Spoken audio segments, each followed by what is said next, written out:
Jose, welcome to this OSCE Day as part of the Cape Town chapter. It is so great to have you part of the global event and also the Cape Town local event that's hosted by Stop Reset Go. Yeah, pleasure to be here. Thank you. Yeah, James was connecting with me and going through a contact, and it sounds like you're bringing such a great gift to the world. So we're going to really tack into some of the amazing things that you're working on at the moment. Yeah. Like it's mainly research. So the amazing things that are happening because of the communities that are working on those things. Yes. But I can bring to light some of those and some of the dynamics underneath them. I think that would be great. Well, maybe the most obvious place to start for anybody who's watching who may not be familiar with the term, what is the body of work that you stand for, and how do you define that? Okay. So I use the term cosmolocalization, but others use different terms. So Michelle Bowens and Vasilis Kostakis and Billy Niaros and others use the term design global, manufacture local.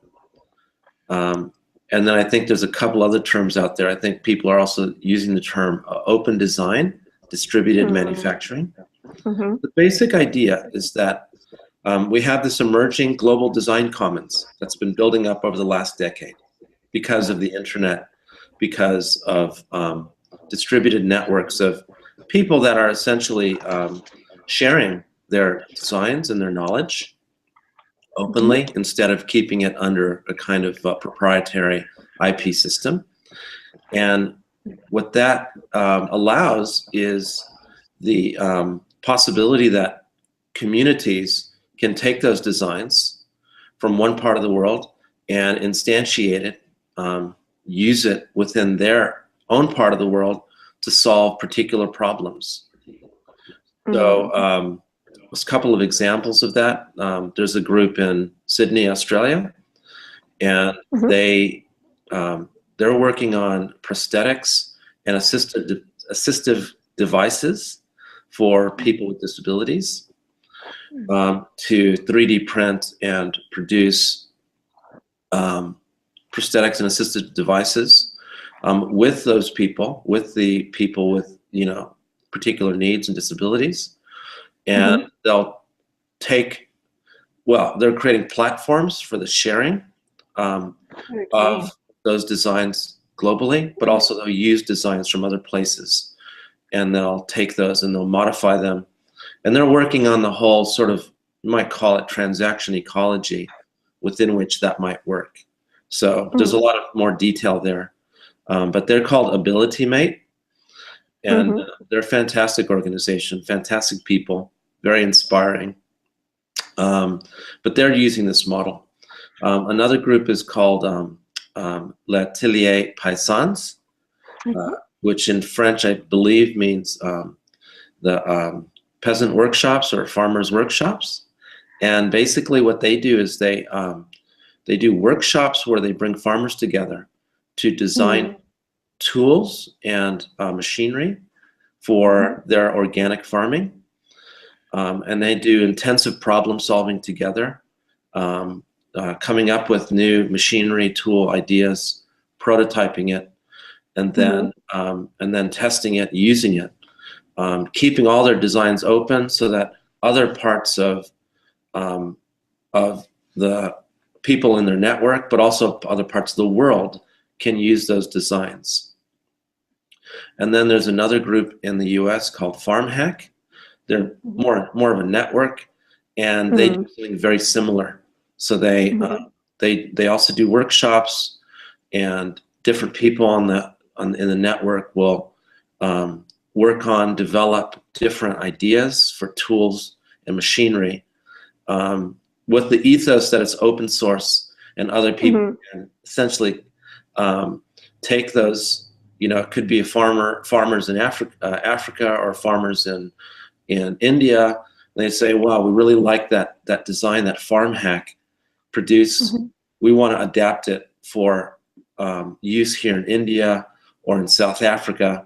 And instead of having to pay John Deere, $500,000 for machinery and knowledge, they they work as a community to take that design and instantiate it. So that's kind of the general model. There's a lot of variations, but that's kind of how it works. And I think the important thing there, or the thing that's just landing for me there, is a lot of these things that everyone's working on, they're not just local problems, they are global problems. So being able to access that collective information, that collective wisdom, and be able to adapt it, rather than be in this old frame of competitive, we know something, we're going to IP it, we're going to put a secret sauce around it. So, put it in a yeah. So I'll just say something really quickly about that. So I think there's an emerging ethics related to cosmolocalization, which essentially is the right, it's the right of production, but there's a couple things attached to that right of production. One is the right to the global design commons, that people should be enfranchised with the legacy of human innovation. So that's the first part. And second, people have the right to produce in their local communities.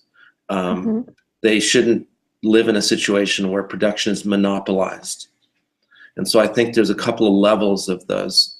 And that connects with like the right to repair, or the right to tinker, with the make movement and that sort of thing. So I think there's almost like a new sort of manifestation of thinking around rights that is emerging in this area. Yeah.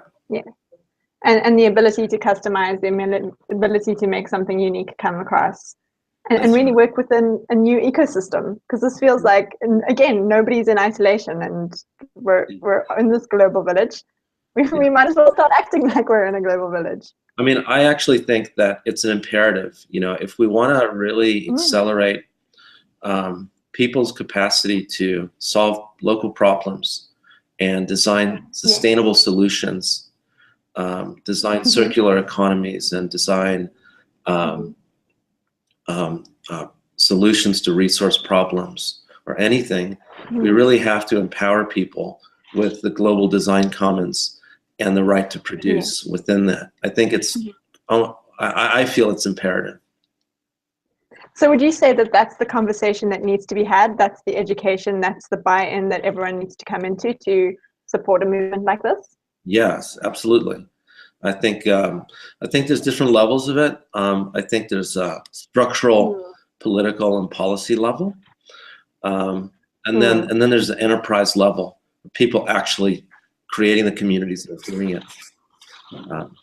Yes, and that's obviously them taking that responsibility and coming together in those local areas, the maker community. Yeah, that's right. I mean, that's real effort. One thing that we've discovered over the past several months is that, for example, in the case of L'Atelier Paysans and FarmHack, they're almost like participatory action research projects that they're people in a community, not like a town or suburb, but like community of interest via network, who are doing mutual problem solving, who are iterating through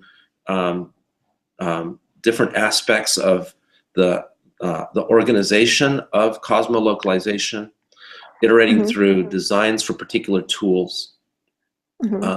There's a whole lot of community building in this that happens at the local level to make this possible. So it isn't like some kind of magical, suddenly you have lots of global designs and you have a 3D printer and pow, your problems are solved. You actually, from what we're discovering in the peer-to-peer foundation and other places, is that it's actually communities working together to solve problems of mutual interest, and that's more like participatory action research, except that instead of being highly localized, it's actually highly networked globally and drawing from the design reseurces that exist around the world, but also giving back those designs, giving back new designs. So it's in a sense, it's a globally to locally virtuous cycle of knowledge and design production. But it doesn't negate how intensive the local and community-based work is. That's fundamental, actually. I'm just popping James a little message as well, because I know you've also got to run as well, so I want to get him onto the round panel conversation. No, yeah. Because I think there's a big conversation of then how do we actually hack this? This isn't going to be a magic wand. It's not going to be an overnight thing. There's a lot of systems to consider. It's how do people come together? It's how do we leverage networks? It's the platforms we use. There's big conversations to be had here. So what have you kind of identified as that next big actionable step? Well, I mean, I think, what we're doing now is just documenting. So we first need to understand, that people are doing this in different places, and we need to understand it better so that it becomes a thing that people can begin to do strategically. Yes. And bring a little understanding to it to support any sort of effort to make it possible. The next step is really what we're working on in Australia, and we just had this workshop in Melbourne last month, was to actually come up with, well, first it was a way to conceive of what are the key policy ideas that are going to be able to open up the conversation for people who can influence at that policy and institutional level. Because I actually feel that this kind of work really does require support across different systems and institutions. It requires government support, and it requires people within the field of business to get involved. There's a lot of different modes of expertise that actually need to get activated for these types of things to work. So to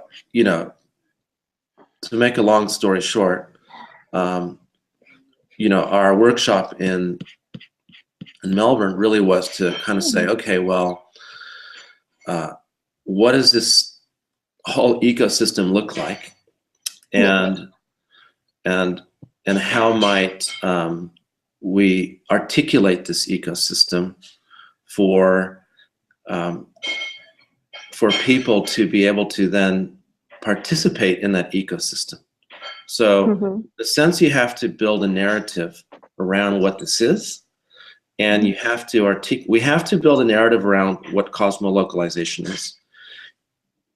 And then we need to be able to show people how they can participate in the unfolding of that narrative. So there's a couple different, so I'll just rattle off some of the ideas. Sure. And they're not totally coherent, but it'll give you an idea that it's kind of a, there's lots of different parts at the next level of this system that we need to be able to think about. So we need to be able to support micro-scale enterprises, like I mentioned before, like participatory action research processes and projects. And so the question there is, how do you support community worker-owned enterprises or sustainability-oriented businesses that produce for local needs? So that's one. The next question, if you scale a little bit more, is how do you support industrial microclusters? So how can, within a region, a number of different enterprises and communities begin to work together to solve mutual needs?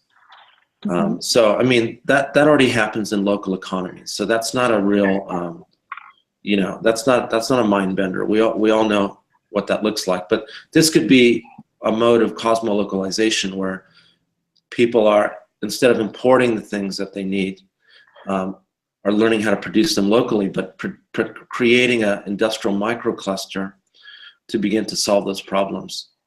And then attach that industrial microcluster, it's very logical to conceive of the circular economy. So if you have people that are in a kind of production alliance that are using each other's expertise, then the question also becomes whose waste is another person's resources, or how can we map resource flows or urban metabolisms so that we can really begin to leverage. And I think that I actually think cosmo-localization and circular economy are almost two sides of the same coin from a larger economic transformation point of view. So I can't imagine doing one without the other. I can hear that. So there's probably about 4 or 5 more ideas. I'll just quickly rattle through them. There's entrepreneurial talent networks.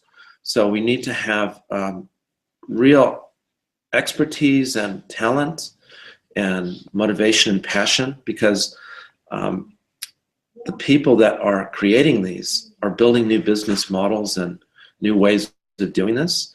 And it takes support, it takes knowledge, it takes experience.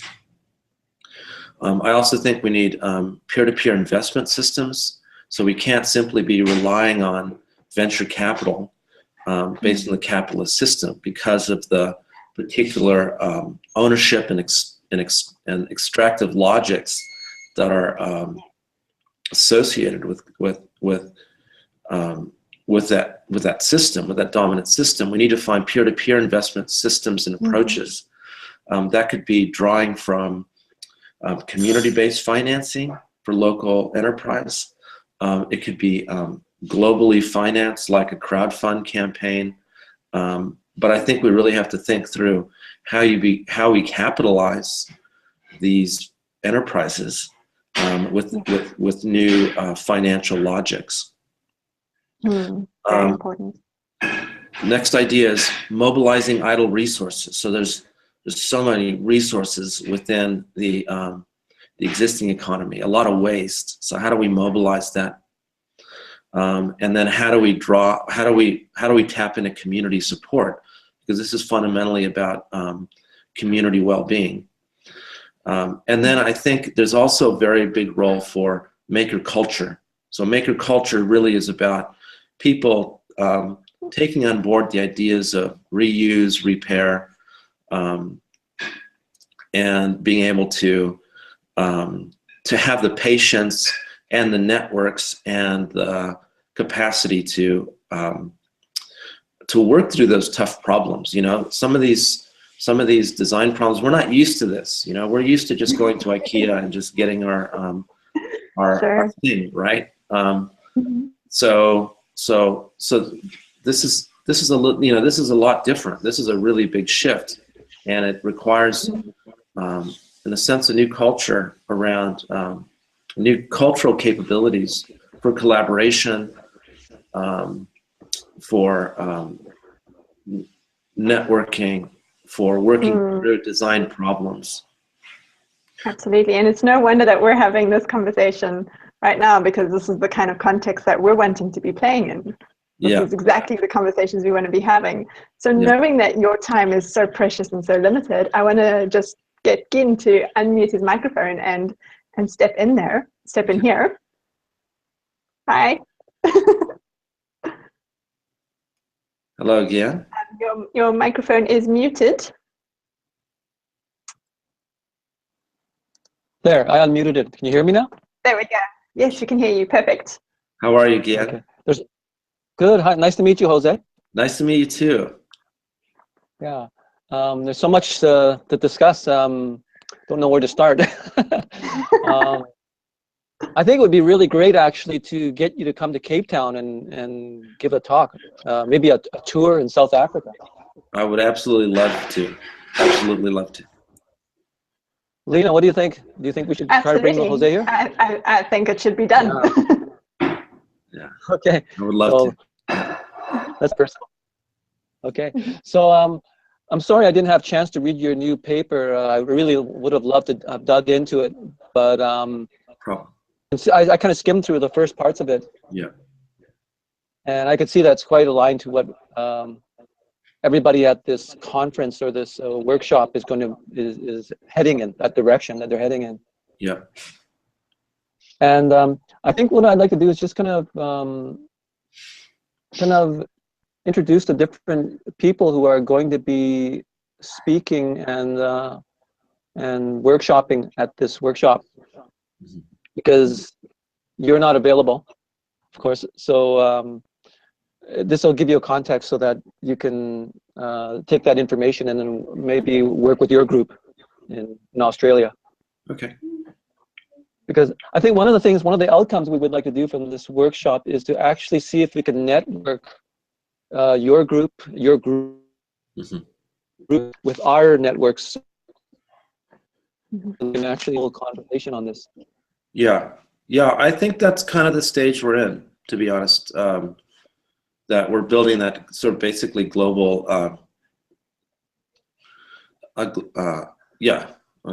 essentially global network around these ideas, and we need to share as much as we possibly can. Yeah. Exactly. Now, one of the things you said, you just rattled off a bunch of points there, and the one that caught my attention was mobilizing idle resources. So our group is actually writing a book and a research paper. We hope to publish this year, and of course, it's we have an open source ethos. I think it would be actually excellent because it's based on cosmolocalization. So there's good incentive for you to co-write with us.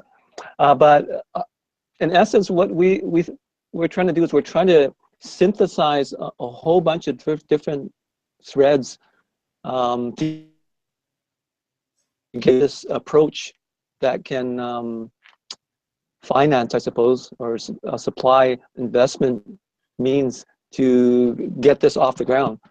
So idling resources is a key to that, because in the upcoming we're introducing 2 new terminologies. One of them we're talking about taking the word economy and splitting it into 2: the me economy, which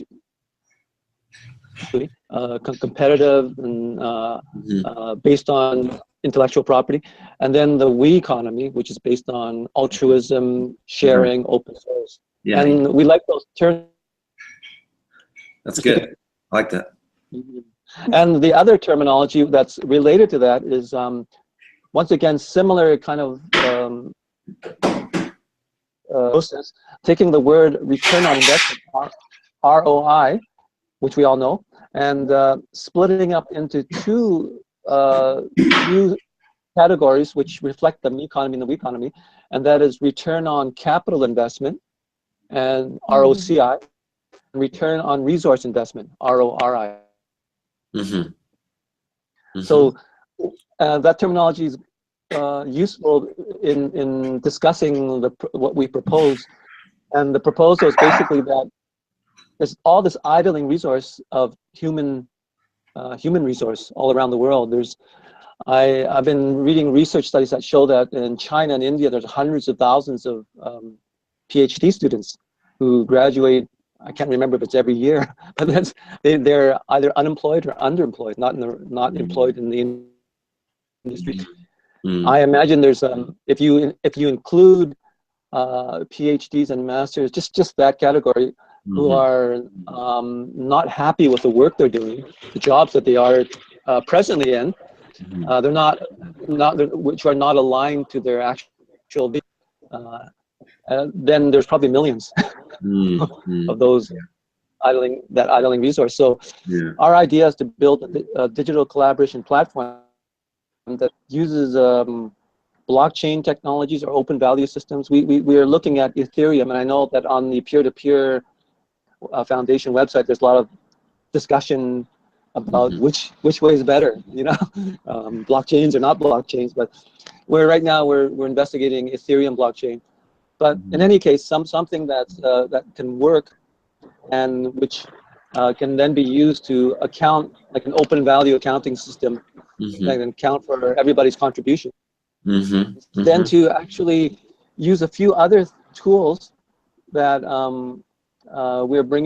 we'd like to integrate into the system, and those tools are ones that are discussed by some of the other guest speakers at this event. So just before you speak into all the speakers, I just want to check in on your time. How are you doing for time? Yeah, I'm fine. I'm good. I can go for 5 more minutes. It's okay. Okay, perfect. Just wanted to check. Okay. Okay. Okay. So I'll just mention the two critical ones. There's a company called Calthorpe Analytics, which has developed an open source software called Urban Footprint. And it's basically, they worked with a number of different agencies in California because they looked at private sector software solutions, but they couldn't find anything. So they amalgamated all the best designs into an open source package.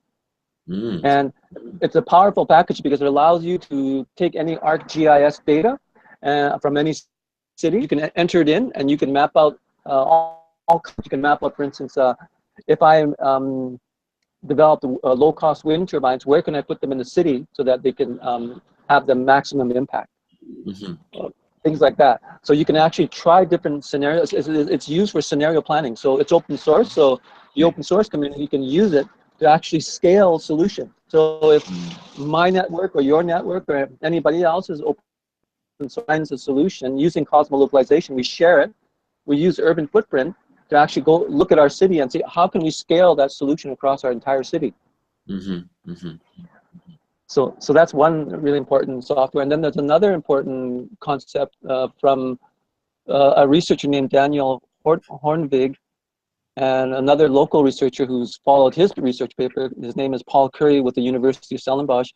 And he's going to be speaking. Daniel might be speaking. He will if he has the opportunity. But basically, they developed this, Daniel and his team developed this concept called urban planetary boundaries. And I've been looking for this paper for years. So what it is it's taking the planetary boundary concept. So it's the big global planetary boundary concept. Are you familiar with that? I just want to make sure. Yeah, familiar. Yeah. Okay. Okay, so taking that global concept and putting it into an urban context. So for the city of Daniel Horn, they did it for 5 cities, for Toronto, Sao Paulo, Mumbai, Shanghai, and one other city. So each one of them has a unique, he did it for biophysical parameters as well as social parameters, which is excellent. And then now you can leverage Kate Rayworth's a donut concept of social development within the planetary boundaries. But now you can do this at the urban scale, at the regional urban scale, right? So our concept is to use our concept is to use RORI, the return on resource investment, by looking at all the innovators around the planet. Say your network of innovators there in Australia and ours in Cape Town and other networks that we associate with all around the world, and then each one of these networks develops different innovations that are useful, and we combine using the Cosmo localization network. We all share that, of course, and we can manufacture that locally any time. And using ROI, we don't have capital. We're the 99%, and we don't have any capital, but we have resources. So our resource efficiency is our return on resource investment. I always use the example of 1,000 nodes. If there's 1,000 cities, then if we invest 10 units of design per annum, that means there's 10,000 designs that we get out of it. But we only invest 10 in. Resource investment is actually 1,000, right? But our return on capital investment is quite low. We're not playing capital. We're playing in terms of resource. Yeah. So that's kind of the broad concept that we're trying to look at. No, that sounds good. So and I love the way it all just integrates. I mean, this really just becomes not only the platform, but just an ethos for holding the space and amplifying it and making it known. Yeah, I mean, I think those platforms are fundamental to the development of Cosmo localization. I think there's a number, like you talked about a platform for mobilizing PhDs, right? PhDs who are not working or who are just not happy doing what they're doing. And so I think a platform like that is really fundamental for the problem solving. and of course, you can combine it with that contributory accounting concept that places like Sensorica are using. Yes. So I think that those are very logical combinations. The other area, and I really like that idea of urban boundaries. So I'd love to get more information about that and see how that connects, because I actually see one of the, I mean, I wouldn't call it low-hanging fruit, because I think all these things are huge challenges, but cities are very logical places to experiment with this, because there is population, you know, there are denser populations, and there are built resources there that can be used. And so I think it's a logical place to in a sense, experiment and see what can be done. And markets as well. And the other thing I was going to quickly just add was that that we really need some kind of software platform to help with the circular economy. And when I posted on some of the Facebook networks that Michelle had, you know, he's curates, and I asked, hey, you know, who knows of a software platform that helps basically regions do circular economy sort of mapping and exchange, like brokering. There wasn't any, you know, nothing came back. So, and that really surprised me. You know, I figured by now there's got to be systems out there. So I actually think these platforms are really fundamental, and we have to unearth these as well as part of the whole puzzle. It's really about finding the gaps in the ecosystem.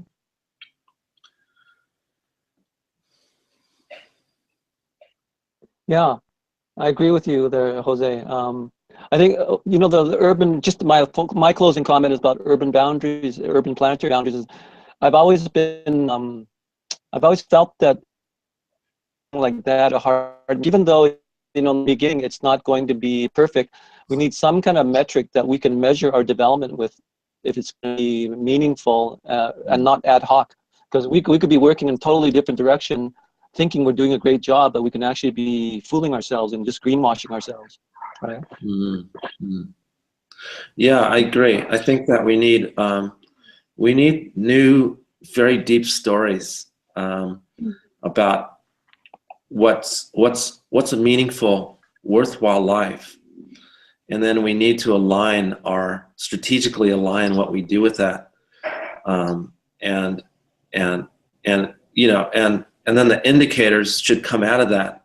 Indicators, I don't think indicators can simply be imposed on the outside. I mean, I think obviously there's some very intelligent work done by the UN and other groups, and Bhutan is a good example. But I actually think that it's really about a deep story of why we're here and what we're doing here on this planet together, and then really making sure that the strategy is really aligned to that, and so that instead of you know, running at 100 miles an hour in the wrong direction, we're moving steadily towards the world that we actually want. Mm-hmm. I agree with you there. Beautifully said. Yeah. So yeah, I think you probably have to get going here. I have a million other questions I'd like to ask you, but we can make other you know, we'll do this again. Definitely, and we'll get to Cape Town somehow. Yeah, sounds good. Yeah, and I would love to present, and I'd love to, you know, meet you all in South Africa as well. So there's lots to collaborate on, lots to work on. Mm-hmm. yeah, Michelle's been here a few times already, laying the groundwork. So you can follow through, follow after. Yeah. Okay. Well, thanks very much. I really appreciate the opportunity to talk, and I hope this is useful for your conference. Yeah. It is, because your cosmolocalization is the key, one of the key principles that we're, you know. Yeah, fundamental. Excellent. Okay. All right. All right. Thank you so much. Thanks so much. Okay. Talk to you again.